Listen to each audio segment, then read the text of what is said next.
Fazemos uso ao selo do Espírito Santo em nós, à medida que testemunhamos o Evangelho da salvação, depositando a nossa confiança em Deus e nos livramos do veneno da hipocrisia, dando continuidade à semana das missões em preparação para a festa dos 140 anos da paróquia de São Sebastião do Santíssimo Sacramento. O tema de hoje: cristãos, leigos, sujeitos à missão. Convidados de hoje, todos os grupos de reflexão da paróquia.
Também, vós ouvis a palavra da verdade, o Evangelho que vos salva.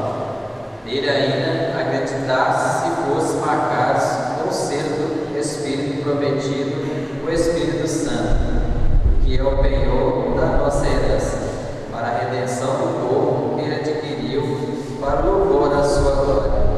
Palavra do Senhor. Feliz o povo que o Senhor escolheu por sua herança.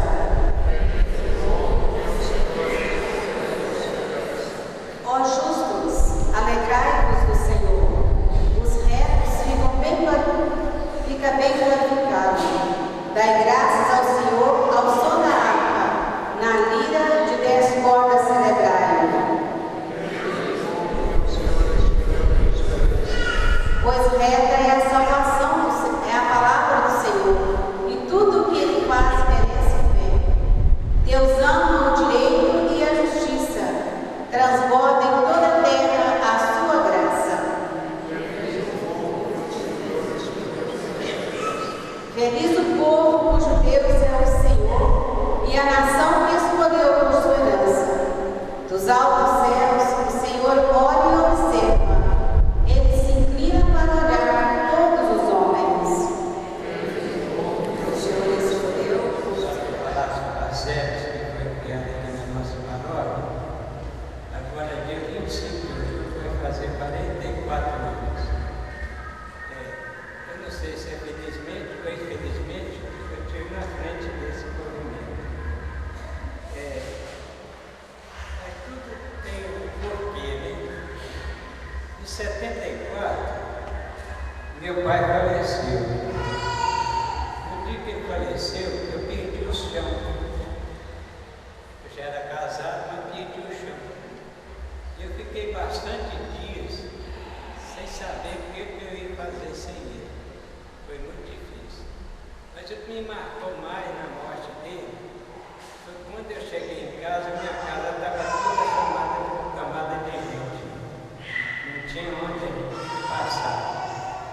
Mas a minha mãe, já muito doente, com problema de coração, em vez de eu achar que eu ia confortar ela me chamou no canto e disse: "Ô meu filho, você aceita tudo pelo amor de Deus."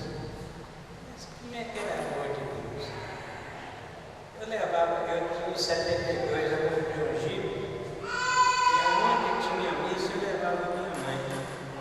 E quando eu levava na igreja, eu deixava ela lá e ia para o botequim. Eu era rodeado de amigos do botequim. Aí na hora que ela falou isso, aquilo me doeu demais. Eu conhecia Deus como? Foi lá por acaso. Depois, isso foi um sofrimento bastante grande. E eu fiquei com aquilo na cabeça.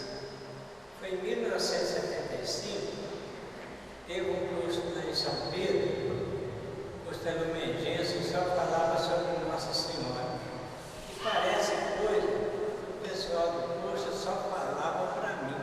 O curso seria todinho para mim. Eu saí de lá transtornado. Não era eu mais. Eu pensei, gente, eu tenho que mudar aquele pessoal, são meus amigos que me curtem.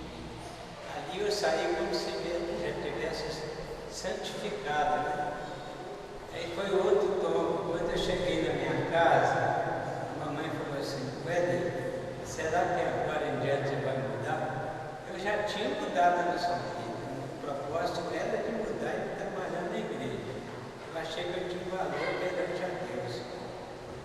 Então eu toda a vida fazia as minhas coisas erradas, vivia muito, mas sempre acreditava em Nossa Senhora. O curso foi todo sobre Nossa Senhora, aquele curso me tocou demais. Daí eu saí de lá, aí já dividiram as equipes lá no São Pedro para fazer as reuniões semanais. Mas como para mim era difícil, eles falaram assim: "Você vai fazer esse trabalho participando." Aí participei desse trabalho lá mais de 1 ano. Nessa participação lá, o padre Raul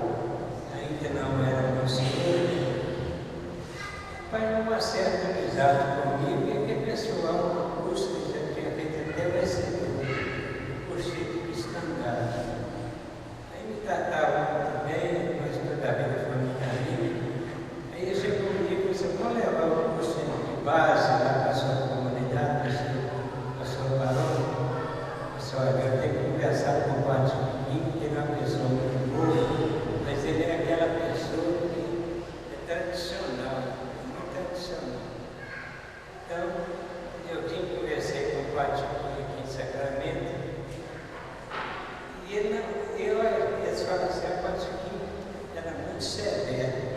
Eu não sei que ele achou na minha pessoa. Eu cheguei e conversei com ele, pessoal, se fosse outra pessoa, eu não deixava, mas vamos experimentar.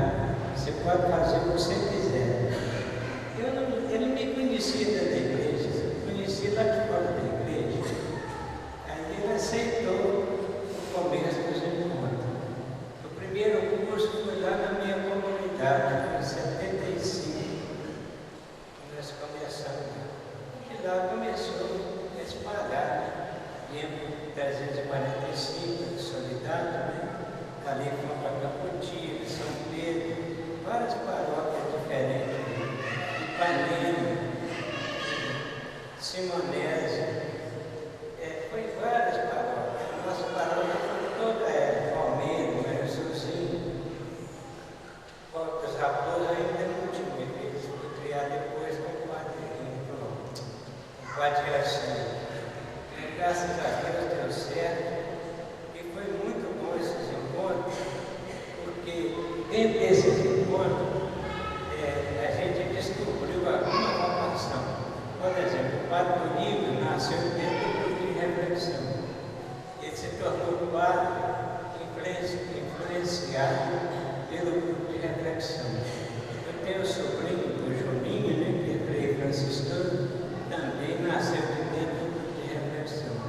E além disso, foi muito bom que o curso em si, hoje, a gente não tem mais aqueles tempos que a gente tinha. Era 3 dias de curso. Eu sei que o primeiro curso que eu ajudei, me deu uma dor de barriga de matar. Eu achei que não ia dar nem falar por mim. Deu muito sério. Mas por que era sério? Porque a gente levava a coisa muito séria. Se a gente ia trabalhar amanhã, ou semana que vem, a primeira coisa principal era da missa, comungar, fazer uma entrega total. E Deus ajudou, e isso aí rendeu muito. Quase toda a paróquia tinha um grupo de reflexão. Nas ruas, se fosse o primeiro lugar que acabava, mas na roça ainda existe até hoje as reuniões dos cursos. Então, o Caceros é muito bom, animou muitas pessoas, tinha muita inimizade naquela época, todo mundo voltou a fazer as pazes. E outra coisa, né? Toda semana reunia na casa de um do outro, trocava o evangelho miúdo, né? Lia, todo mundo lia, tinha tempo de visitar a casa do outro. Eu não tenho tempo de você, para rezar ainda tem tempo. Eu acredito que se cada um de nós esforçar um pouco, é melhor que eu ter em casa vendo televisão. Receber o evangelho, visita a família. As famílias estão acabando. Vocês podem olhar que ninguém está participando mais das famílias. Então, é um apelo que eu faço, que procure no seu corpo fazer o seu grupo de reflexão, que passe a ler mais a missa, que passe a visitar mais os doentes, que passe mais a fazer uma festa de aniversário, mesmo sem bolo, sem doce, e para cantar, para rezar junto. Isso é muito bom. A gente, às vezes, hoje acontece que a gente reúne só no dia que morre algumas pessoas. E nós não podemos ser assim, não. Nós somos filhos de Deus, somos criados por Deus. Na época, a gente ficava muito satisfeito. A equipe de Santa Bárbara, que nos ensinou na rua, era muito bom, deu muito apoio à nossa paróquia. O Padre Chiquinho abriu mão, o resto acreditou muito. Ele chegava perto da gente, procurava pedir para ele dar lugar, dar os cursos básicos, cursos batistas, Semana Santa, Natal. Então ele entusiasmou muito. E ele sabia muito bem o fruto que dava os grupos, porque sempre todo encontro que acabava, ele estava ali celebrando e atendendo as condições. Melhor do que o padre, para saber o que rende, né? O que a pessoa modifica, o próprio padre atendendo as condições. Né, então a gente fica muito satisfeito de hoje estar aqui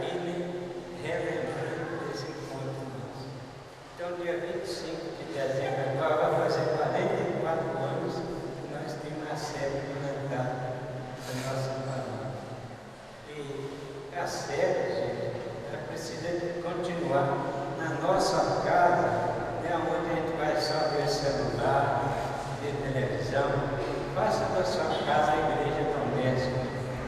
Segundo João Paulo VI, para a gente reanimar a nossa casa ser a igreja viva do Espírito Santo.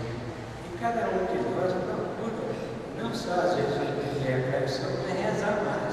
Nós estamos num país precisando de nós rezar muito principalmente pela democracia.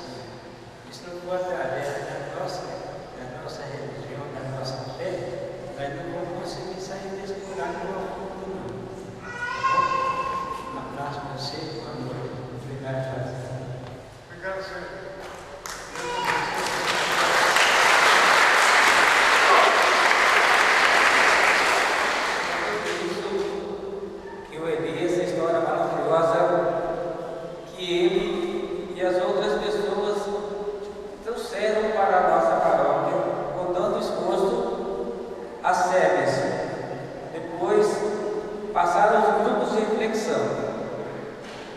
Então Jesus deu-nos um exemplo, a parábola do semeador.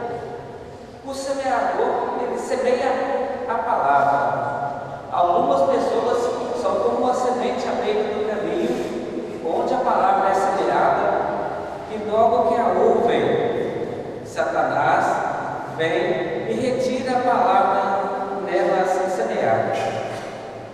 Outras pessoas são como a semente lançada em terreno pedregoso, ouvem a palavra, logo que recebem com alegria. Todavia, visto que não tem raiz em si mesmo, permanece por pouco tempo. Quando surgem as tribulações e as perseguições por causa da palavra, logo a abandonam. Outras palavras ainda são como a semente lançada entre espinhos. Ao ouvem a palavra, mas quando chegam as preocupações da vida, o engano das riquezas e os anseios por outras coisas sufocam a palavra, tornando-a infrutífera. Outras pessoas são como a semente lançada em boa terra. Ouvem a palavra, aceitam-na e dão uma colheita de 30, 60 e até de 100 por um. Nós estamos nesta caminhada de igreja porque lá atrás muitas pessoas se esforçaram em épocas difíceis para que a palavra de Deus fosse semeada. Hoje a gente consegue fazer uma análise de terra e prepara quase qualquer tipo de terreno para que a gente possa plantar. Nós podemos fazer assim também com o nosso coração, sem usar nenhum tipo de agronomia. Nós mesmos podemos tirar as pedras do nosso coração, desentracar o nosso coração, colocar esterco, ou seja, dar ouvido à palavra de Deus, a meditação à palavra de Deus e nos lançarmos a serviço. Assim essa colheita continuará dando os seus frutos de 30, 60 e até de 100 por um. A nossa paróquia atualmente conta com aproximadamente 105 grupos de reflexão e um número aproximadamente de 1000 famílias que participam dos grupos de reflexão. Isso não é um dado total, porque não foi fornecido para a gente o número exato de grupos de reflexão, mas pelo que nós conseguimos apurar, exatamente são 105 grupos e aproximadamente 1000 famílias refletindo a palavra de Deus. E tudo que a liturgia da palavra falou para nós hoje vai de frente com aquilo que falou o Eli, que acabou de falar o João. Primeira leitura coloca para nós assim: nele ainda acreditastes e fostes marcados com o selo do Espírito prometido, o Espírito Santo. Então, todos nós fomos marcados com o selo do Espírito Santo. E é o Espírito Santo que dá ânimo, é o Espírito Santo que dá coragem, é o Espírito Santo que fortalece o grupo de reflexão. Uma coisa diz o Evangelho: o que nós devemos temer? Nós devemos temer aquele que mata a alma, não aquele que mata o corpo. Porque o que mata o corpo, mas a alma não pode matar. Nós estamos vivendo, como disse o Eli, rezar em família rezar unida. E o que João também falou, para que a palavra semeada, ela não caia na beira do caminho e não produza fruto. Então, continue. Né? Você que é do grupo de reflexão aqui da matriz, trabalhe, busque outros. Tem muita gente que vai falar que não, mas continue. Né? Para a gente perseverar nesse trabalho que começou aí há 44 anos passados. Né? No curso que o Eli fez, parece que São Pedro da Bahia, né? E no Mingêncio, falando de Nossa Senhora. Coloque Maria na sua casa, coloque Maria na frente, para a gente superar essas violências como nós vimos aí na hora da reflexão. Bispos e diáconos, no amor e no zelo pela comunidade. Confirmai os missionários que semeiam esperança, verdade e caridade. Desmascarai a hipocrisia dos que, por trás todos os discursos edificados, cultivam interesses mesquinhos. Iluminai e cumulai de sabedoria os que assumem a missão de evangelizar na cultura da comunicação.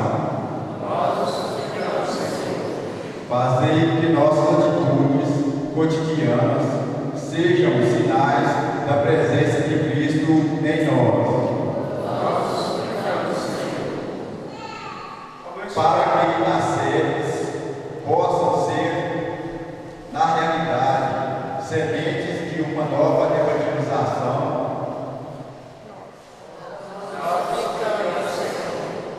Para que os grupos de reflexão sejam realmente uma catequese nas famílias. Para que cada um de nós, leigos e leigas, possam assumir nossa missão dentro da igreja e da comunidade, para que, iluminados pela palavra de Deus, possamos um dia chegarmos à glória eterna.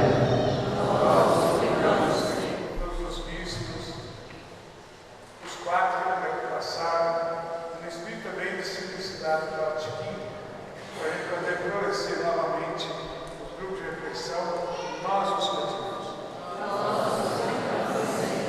Tudo isso nós colocamos no vosso altar, Senhor, em nome de Cristo, vosso Filho, que vive e reina para sempre.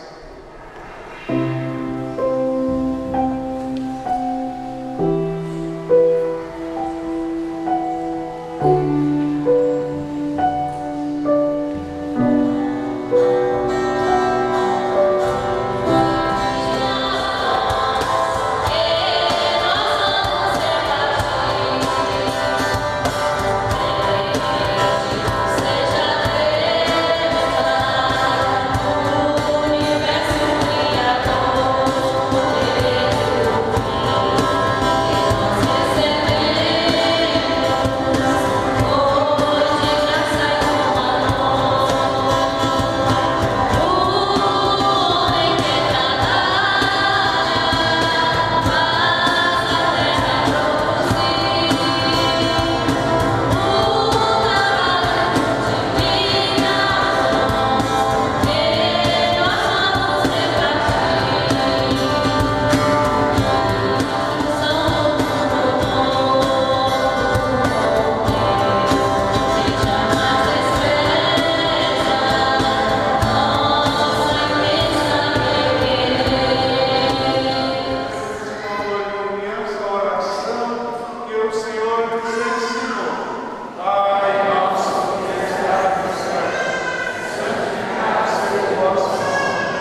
levado por um homem cruel, pelo nome de Diocleciano.